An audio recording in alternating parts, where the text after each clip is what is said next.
이런 주중에 새벽 기도를 마치고 집으로 돌아가는데 봄꽃이 핀 거예요. 무슨 나무인가 제가 가서 보니까 이름에 매화나무 이렇게 적혀 있더라고요. 매화나무가 봄에 가장 먼저 피는 꽃 중에 하나라고 합니다. 오늘은 또 비가 왔는데 이제 조금 있으면 산수유도 피고 또 목련도 꽃을 피우게 될 겁니다. 자연의 이름 이치는 정말 신비한 것 같아요. 겨우 내내 죽었던 나무에서 꽃이 피는 거예요. 하나님의 메시지이죠. 너희도 그래야 한다. 앙상한 가지만 남았다 할지라도 낙심하지 마라. 때가 되면 내가 다시 살릴 거다. 다시 회복할 거다. 부활하신 예수님께서 제일 먼저 하신 일이 무엇일까요? 주님 부활하시고 난 후에 제일 먼저 뭘 하셨을까요? 제자들을 회복하시는 거예요. 제자들의 실패, 그들의 아픔과 상처, 좌절과 절망으로부터 그들을 회복하십니다. 그것도 3번씩이나 나타나셔서 회복하세요. 그 대표자가 이런 베드로입니다. 예수님이 그토록 자신을 사랑해 주셨는데 그 예수님을 3번씩이나 그것도 저주하면서 부인했던 베드로입니다. 그리고 베드로는 모든 걸 다 잃었어요. 모든 걸 다 잃고 좌절과 절망 가운데 있었던 베드로입니다. 주님이 죽음에서 다시 부활하셔서 얼마나 다행스러웠는지 모릅니다. 그러나 이제 자신은 더 이상 아닌 거예요. 자기는. 이런 나를 주님 사랑하실까? 이런 나를 사용하실까? 주님이 더 이상 나를 사랑하지 않는 것 같고 더 이상 나를 쓰시지 않을 것 같은 거예요. 예수님께서 그 베드로를 회복하세요. 베드로는 대표자입니다. 우리를 말하는 거예요. 주님께서 우리를 회복하시는 겁니다. 오늘 그 은혜와 축복이 우리에게도 그대로 이루어지길 간절히 축원합니다. 식사를 하시고 난 이후에 예수님께서 이렇게 질문을 하세요. 그것도 3번씩이나 질문을 하세요. 우리 15절, 16절, 17절인데 우리 전반부만 3절 같이 읽도록 하겠습니다. 시작. 그들이 조반 먹은 후에 예수께서 시몬 베드로에게 이르시되 요한의 아들 시몬아 너가 이 사람들보다 나를 더 사랑하느냐. 또 2번째 이르시되 요한의 아들 시몬아 너가 나를 사랑하느냐. 3번째 이르시되 요한의 아들 시몬아 너가 나를 사랑하느냐 하시니. 아멘. 베드로를 베드로라 이렇게 부르시지 않고 요한의 아들 시몬아 그렇게 부르세요. 시몬이라는 이 이름은 베드로의 옛 이름, 본래 이름이죠. 예수님을 따르기 전에 그 이름.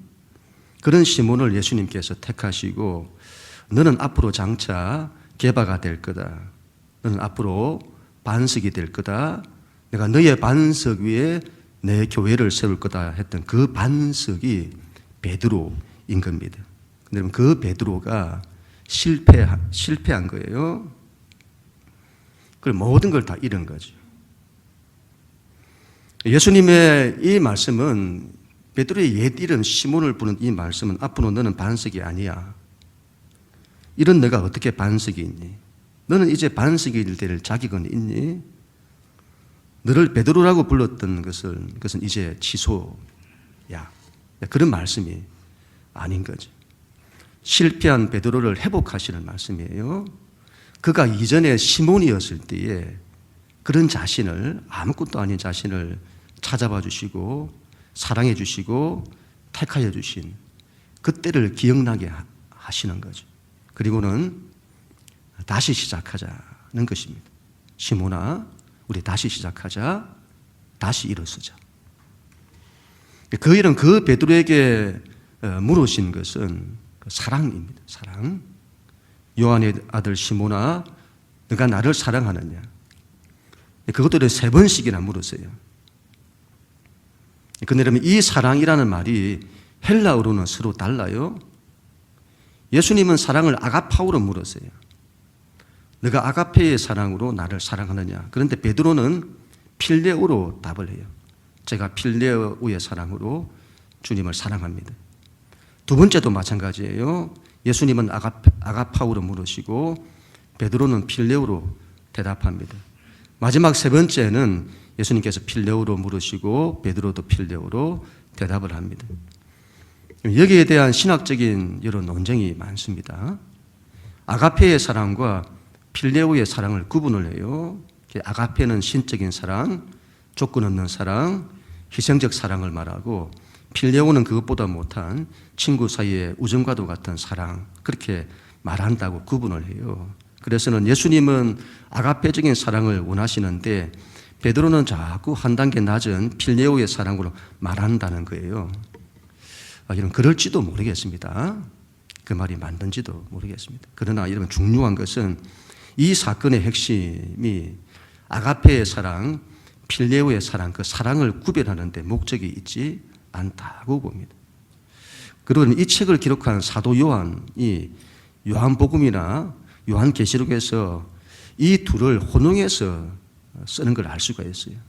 아버지께서 아들을 사랑하는 이 사랑을 아가페만으로 쓰시는 게 아니라 필레오로도 말하기도 하고 하나님의 사람에 대한 사랑을 필레오로 말하기도 하고 사람의 하나님께 대한 사랑을 필레오로 말하기도 하고 사람의 사람에 대한 사랑, 사람의 세상에 대한 사랑을 필레오로 말하기도 합니다. 사랑을 구별하는 데 목적이 있지 않고 베드로를 회복하는 데 목적이 있는 것입니다. 예수님이 사랑에 대해서 3번 물으신 것은 다른 것이 아니라 베드로의 상처와 아픔을 끄집어내는 거죠. 그가 3번 주님 부인했던 그 상처를 끄집어내는 겁니다. 이 예수님의 이 질문을 받고는 베드로가 가장 먼저 느꼈을 마음은 자신이 3번 주님을 부인했던 그걸 기억하게 되는 거죠. 이름은 예수님께서 몰라서 물어보시는 것이 아니에요. 예수님께서 베드로가 당신을 사랑하는지 안 하는지 그게 궁금하셔서 물어보시는 것이 아닙니다. 베드로가 예수님을 여전히 사랑한다는 것을 예수님이 누구보다 잘 아시는 거죠.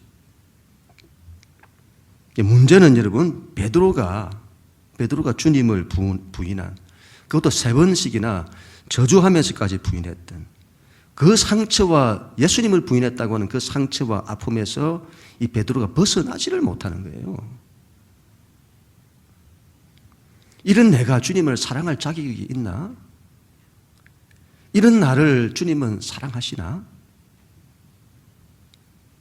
그 베드로를 주님이 그 상처로부터 회복하시는 겁니다.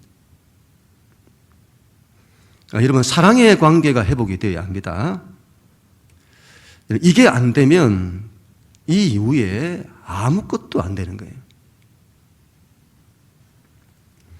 예수님께서는 베드로를 다시 회복하셔서 그를 교회 초석으로 삼기를 원하세요. 그에게 사명을 맡겨 하나님의 역사를 이루기를 원하세요. 그런데 여러분 이 사랑이 안 되면 아무것도 안 되는 거예요. 믿음도 있고 소망도 있더라도 사랑이 없으면 아무것도 아닌 겁니다. 우리가 믿는 기독교 신앙은 그 근본이 사랑이에요. 여러분 하나님은 존재론적으로 삼위일체시고 그분의 삶의 방식도 삼위일체적이에요. 사랑이 없으면 하나님은 그 존재가 사랑이죠. 사랑이 없으면 하나님의 존재와 하나님의 삶이 성립되지 않는 거예요. 이건 우리도 마찬가지인데 믿는 우리의 존재와 삶도 사랑에서 시작하는 겁니다. 신앙은 하나님을 사랑하는 거예요. 그리고 하나님으로부터 사랑을 받는 거예요. 이게 돼야 된다 이 말이죠. 이게 돼야 된다. 당연히 하나님 사랑하죠. 하나님 사랑한다고 해요. 그런데 그게 지식적인 동의일 때가 많습니다. 하나님이 나를 사랑하시는 거 나도 알아. 나도 하나님 사랑해. 그런데 실제 하나님과 사랑으로 관계하지 않습니다. 하나님을 인격적으로 사랑하지 않아요. 그분과 실제로 만나고 실제로 사랑을 주고받는 그 사랑이 안 되는 거죠. 목회에서 여러분 가장 중요한 것은 사랑이에요. 이거 안 되면 아무것도 성립이 안 된다. 예수님의 이 질문은 앞으로 베드로가 하나님 나라를 위해서 쓰임받을 건데 가장 중요한 것이 사랑이라는 것을 말씀하는 겁니다. 지금 넷플릭스에서 1위가 제임스 정명석의 나는 신이다, 이 다큐입니다. 얼마나 한국 사람들이 많이 보고 있는지. 저도 좀 봤는데요. 정말 기가 차서 말이 안 나오더군요. 그런 사이비가 없습니다. 이건 인간도 아니에요. 어떻게 그렇게 많은 여성을 폭행할 수 있는지. 이런 사이비 교주도 문제지만 그를 추종하는 사람들도 이해를 할 수가 없어요. 어떻게 그런 사람을 따르지? 항상 기억해야 합니다. 항상 분별은 십자가로 하는 거예요.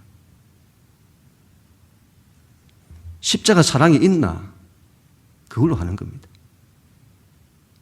하나님을 사랑하고 사람을 사랑하는 일에 자기를 부인하고 자기를 희생하냐? 초기에 이 사람이 신촌 대학가를 중심으로 전도를 했다고 하잖아요. 젊은 사람을 대상으로. 예언을 하면 예언대로 되고 손을 놓고 기도하면 치유가 되고 했다고 하잖아요. 그런 수많은 사람들이 그를 따르는. 처음부터 이 사람이 그렇지는 않았을 겁니다. 뭐가 문제인 거죠? 이런 십자가 신앙이 없는 거예요. 십자가가. 이거 없으면 아무것도 아닌 겁니다. 여러분, 신앙에서 뭘 원하세요? 성공을 원하세요? 능력을 원하세요? 뭘 원하세요? 가장 중요한 것이 사랑입니다. 하나님을 사랑하고 하나님부터 사랑받는 거예요. 가정도 여러분 사랑의 가정이 되어야 합니다. 교회도 사랑의 교회가 되어야 합니다. 이게 안 되면 아무것도 안 되는 거예요. 모든 회복의 시작은 사랑으로부터 시작되는 겁니다. 이 사랑이 결코 간단치가 않아요. 사람은 끝까지 사랑해내기가 쉽지가 않아요. 여러분들이 저와 같은 목회자를 바라볼 때 이런저런 마음이 있을 겁니다. 그건 반대로 목회자도 성도들을 바라볼 때 이런저런 마음이 있을 거예요. 제 안에 여러분을 바라볼 때 여러분 어떤 마음이 많을까요? 참 잘하신다. 참 귀하시다. 그런 마음이 많을까요? 왜 신앙을 저렇게 하시지? 저렇게 해도 되나? 믿음은 있으신가? 믿음이 있다면 저럴 수가 없는데 어떻게 저렇지? 그런 마음이 많을까요? 이 후자의 마음에 사로잡히면 목회는 안 되는 겁니다. 그렇게 되면 사람을 늘 비판적으로 바라보게 돼요. 그리고 그를 답답해하고 판단하고 정죄할 수 있습니다. 여러분, 목회도 그렇고 신앙도 그렇고 이걸 다 내려놓아야 합니다. 예수님 그렇게 안 하시잖아요. 그래도 그들을 사랑하시고 그래도 그들을 위하시잖아요. 예수님에게서 그 사랑을 배워야 합니다. 끝까지의 사랑이에요. 자신을 배신해도 자신을 저주하면서까지 배신해도 그래도 그들을 사랑하는 겁니다. 그게 신앙이고 그게 목회인 겁니다. 우리는 우리가 속한 가정, 우리가 속한 공동체, 우리가 속한 교회를 그렇게 바라보아야 합니다. 그들에게 부족함이 많고 이건 아니다고 싶은 게 많더라도 그걸 비판적으로 바라보고 정죄하고 그걸 지적하고 그걸 못마땅해 하고 그런 걸로 가면 끝이 없는 거예요. 그래도 사랑해내고 그들을 위해 희생하고 섬겨야 하는 것입니다. 그게 우리 믿는 자의 삶인 겁니다. 가장 먼저 이런 사랑을 회복해야 합니다. 그래야 다른 것들이 다 회복되는 거예요. 그건 우리 모두가 다 될 수 있기를 축복합니다. 15절 같이 읽습니다. 시작. 그들이 조반 먹은 후에 예수께서 시몬 베드로에게 이르시되 요한의 아들 시몬아 너가 이 사람들보다 나를 더 사랑하느냐 하시니.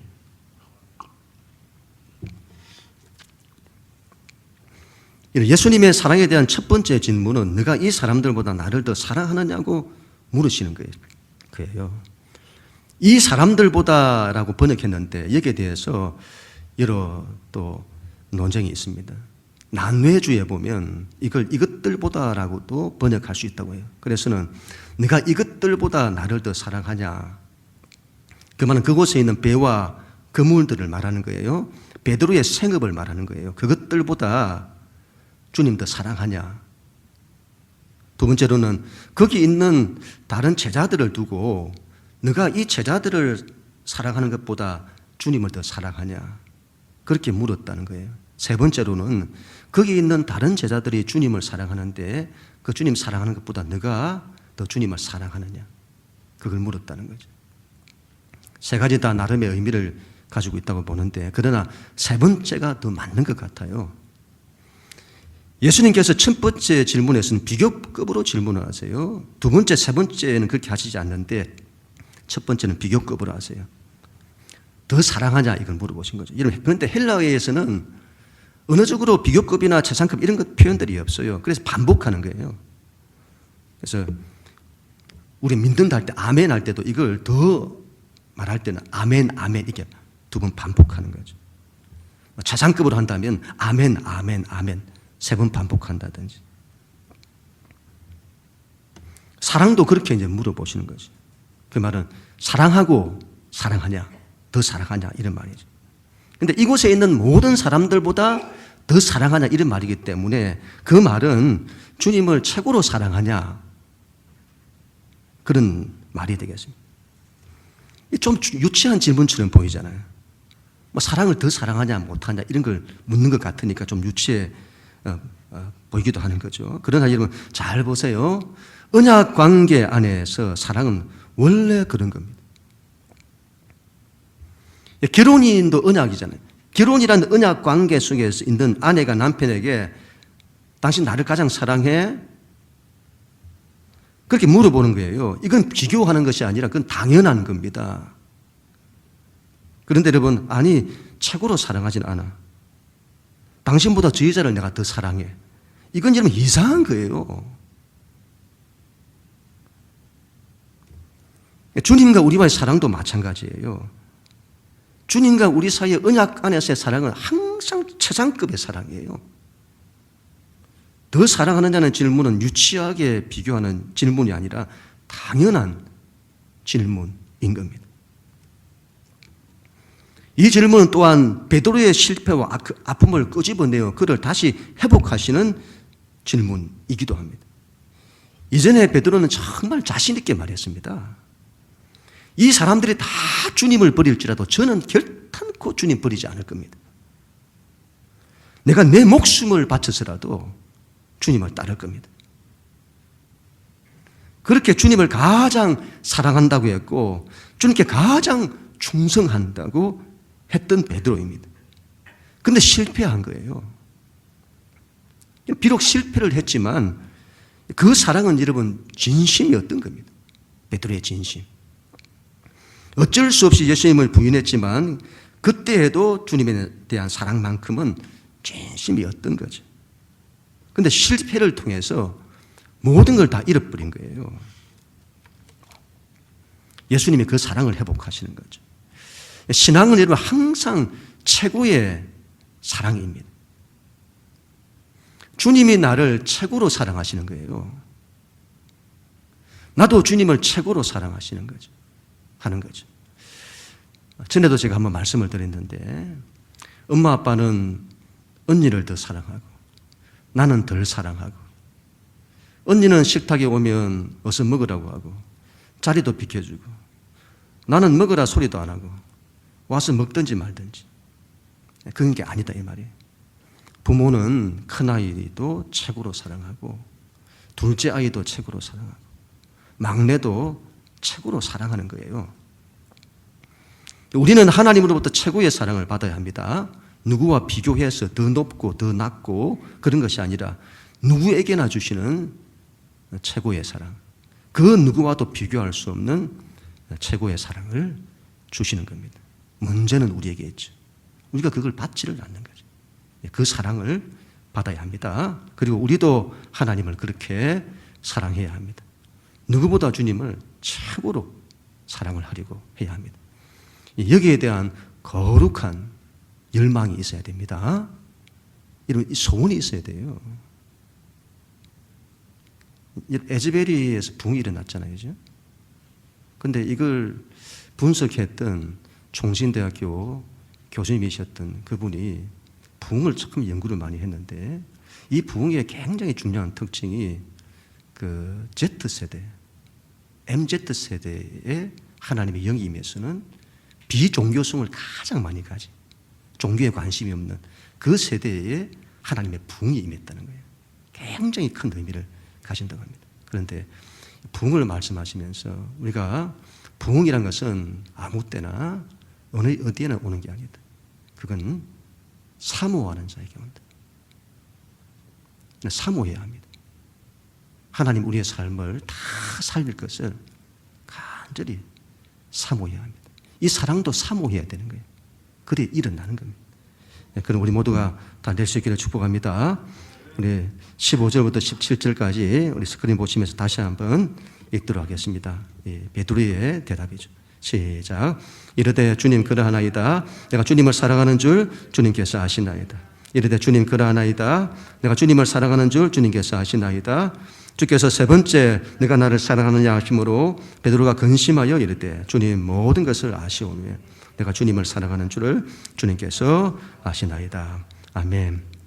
여러분, 네가 나를 사랑하느냐는 예수님의 질문에 베드로는 네 주님, 제가 주님 사랑합니다.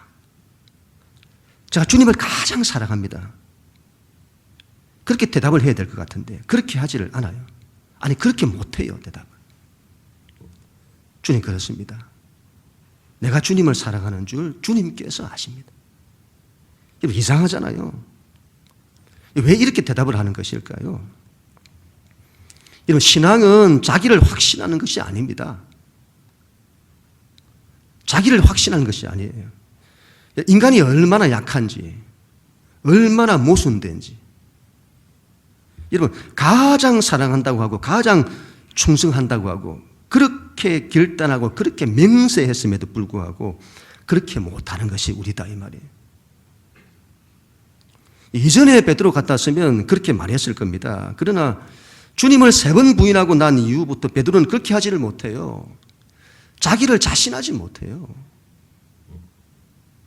베드로가 완전히 달라지는 걸 말씀하는 겁니다. 얼마나 겸손해졌는지. 자기를 그토록 자신하고 고집했던 베드로입니다. 그런데 자신을 겸손히 낮추는 베드로가 된 거죠. 이 베드로는 이제부터 가서 주님 앞에 서는 거예요. 주님 아십니다. 여러분 이 세상에 어떤 것도 확실한 것이 없어요. 이 세상 어떤 인간도 확실한 존재가 없습니다. 인간은 불확실로 가득 찬 거예요. 그런 자신을 의지해서는 안 됩니다. 확실한 것은 하나밖에 없어요. 하나님만이 확실하시고 하나님의 말씀만이 확실한 것입니다.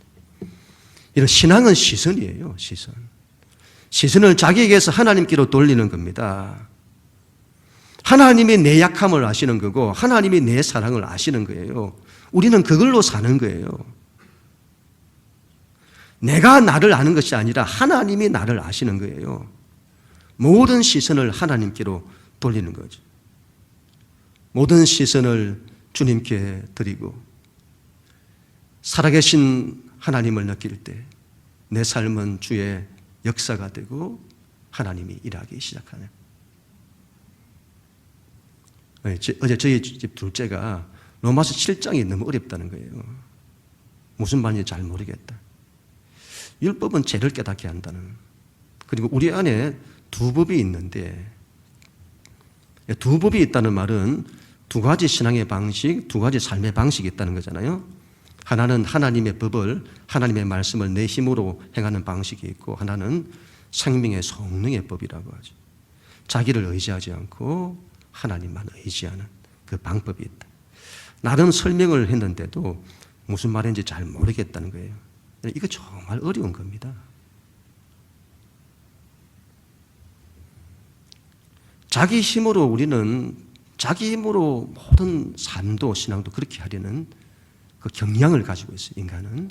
그래서 하나님 중심으로 믿음으로 산다는 이게 뭔지가 그 감각이 잘 없어요. 전 이해가 잘 없는 거예요. 그런 방식을 깨닫기가 굉장히 어려운 겁니다. 이건 여러분 시선이 바뀌어야 돼요. 자기를 버리고 자기를 의지하지 않고 하나님만을 바라보는 그 시선이 바뀔 때만이 이 삶의 방식이 비로소 이해가 되는 겁니다. 나 중심에서 하나님 중심으로 바뀌어야 합니다. 하나님의 마음, 하나님의 뜻, 하나님의 사랑, 하나님의 은혜, 하나님 주시는 힘과 능력, 이것만이 확실하다. 자기에 대한 자신을 내려놓고 가장 확실한 그분의 것으로 우리는 살아야 되는 것입니다. 마지막으로 15절부터 17절 다시 한번 같이 한번 읽도록 하겠습니다. 시작. 이르시되 내 어린 양을 먹이라 하시고 또 이르시되 내 양을 치라 하시고 예수께서 이르시되 내 양을 먹이라. 아멘. 베드로에게 이르면 가장 먼저 필요한 것은 사랑에 대한 회복입니다. 그리고 그에게 또한 가장 필요했던 것은 사명에 대한 회복입니다. 너무도 큰 실패와 좌절 가운데서 그는 사명을 잃어버린 거예요. 이런 자신을 주님이 더 이상 쓰시지 않을 거라는 거죠. 모든 것이 끝났다고 여긴 겁니다. 그렇지 않습니다. 만약 우리의 신앙이 우리의 힘과 능력과 우리의 잘남에 기초를 한다면 인생을 포기해야 할 사람이 한두 사람이 아닐 겁니다. 야곱도 사기꾼으로 인생을 포기해야 할 겁니다. 모세도 살인자로 인생을 포기해야 할 거예요. 다윗도 살인자와 간음자로 인생을 포기해야 할 겁니다. 바울도 박해자로 인생을 포기해야 할 거예요. 그런데 성경은 여러분 그 반대를 말하잖아요. 우리 연약함 때문에 우리가 어떤 삶의 형편과 조건 가운데 있다 할지라도 우리를 향한 주님의 사랑은 변함이 없고 포기되지 않는다는 것이죠. 그 하나님께로 돌아가는 한 하나님의 뜻은 취소되지 않는 것입니다. 우리는 이것을 하나님의 은혜라고 합니다. 예수님께서는 베드로의 사명을 회복하세요. 여러분, 아니 이건 사랑이 회복되니까 사명은 저절로 회복되는 거예요. 사랑이 회복되지 않으면 아무것도 안 된다 했잖아요. 사명도 회복되지 않는 겁니다. 예수님은 제자들을 통해 세상을 바꾸실 겁니다. 사도행전의 역사를 이루실 거예요. 온 세상 땅끝까지 복음을 전하여 그들을 살리실 것입니다. 신앙은 하나님이 주시는 이 사명으로 가야 합니다. 이런 신앙이 사명 없이 할 수 있어요. 그냥 예수님만 믿고 구원받으면 된다는 거죠. 그렇지 않습니다. 반드시 사명으로 가야 합니다. 이 세상이라는 바다에 그물을 던져 고기를 잡는 사람이 되어야 됩니다. 사람을 낳는 어부가 되어야 해요. 사람을 구원하고 사람을 살리는 사람이 되어야 합니다. 양을 먹이라, 양을 치라, 양을 먹이라 하잖아요. 이건 목회자에게만 주시는 말씀이 아닙니다. 예수님을 믿고 따르는 모든 사람들에게 주시는 말씀이에요. 우리 예수님의 대위임인 겁니다. 하나님께서 우리에게 맡기시는 양떼들이 있어요. 목회자인 저에게만 있는 것이 아니라 우리에게는 하나님이 맡기신 양떼들이 있어요. 그들을 목양해야 된다 이 말이에요. 저 이제 큰아이가 또 이야기하면 자기 이야기하면 더 싫어할지 모르겠는데 월급을 타고는 10분의 1을 11주로 드리고 또 10분의 1을 또 떼어서 튀르키예와 시리아 난민들을 위해서 보냈다고 합니다. 10여 2조를 드린 건데 제가 직접 듣지 않고 집사람부터 들었는데 그 예를 듣고는 많이 기뻐했습니다. 하나님이 참 기뻐하시겠다 이런 마음을 들었습니다. 또 회사에 친구가 있는데 자기를 그 회사에 소개시켰던 그 친구인데 이 친구가 교회를 안 다닌다는 거예요. 근데 그 친구를 예수님 믿게 해야 되겠다고 그 마음이 자꾸 든다는 거죠. 그래서 그 친구를 위해서 기도를 해달라는 겁니다. 그리고 목요일마다 그 판교에 직장인들을 대상으로 하는 양재 온누리에서 하는 예배가 있는데 그 예배에 참석을 한다는 거죠. 자, 그 얘기 들으면서 하나님이 참 기뻐하시고 참 축복하시겠다, 그런 마음이 들었습니다. 회사 일도 열심히 하고, 그래서 회사 팀장님으로부터 지금 하는 이 일이 중요한데 앞으로 열심히 더 해보라고 또 칭찬도 듣게 되었다고 합니다. 뭐든지 여러분 주님의 영광을 위해서 하는 거예요. 뭐든지. 잘 살펴보면 우리 주변에 내가 감당해야 될 사명이 많이 있습니다. 직장도 우리의 사명지죠. 우리는 모든 것을, 우리에게 허락된 모든 것들을 주님의 사명 감당하는 그 일을 위해서 온전히 쓰는 그런 사람이 되어야 합니다. 지난 예명절 날 여러분, 차를 타고 처전에 가면서 오래간만에 다윗과 요나단의 찬양을 들었습니다. 정말 몇십 년 만에 처음 불렀던 찬양인 것 같은데, 요한의 아들 시몬아, 네가 다른 사람들보다 나를 더 사랑하느냐. 그 찬양을 부르는데 너무 오랜만에 불러서 그런가요? 얼마나 눈물이 그렇게 나는지. 주님께서 나를 불러주시고 나에게 사명을 주셨을 그때, 오늘 말씀이 그 말씀이었거든요. 그렇게 주님이 저에게 사명을 주셨는데, 근데 늘 넘어지고 깨어지고, 근데 그런 나를 그래도 주님 사랑해 주시고 그런 나에게 다시 사명을 맡겨주시는 거예요. 영식아, 너가 나를 사랑하니? 네 주님, 주님 사랑합니다. 그럼 내 양을 먹이라, 내 양을 치라, 내 양을 먹이라.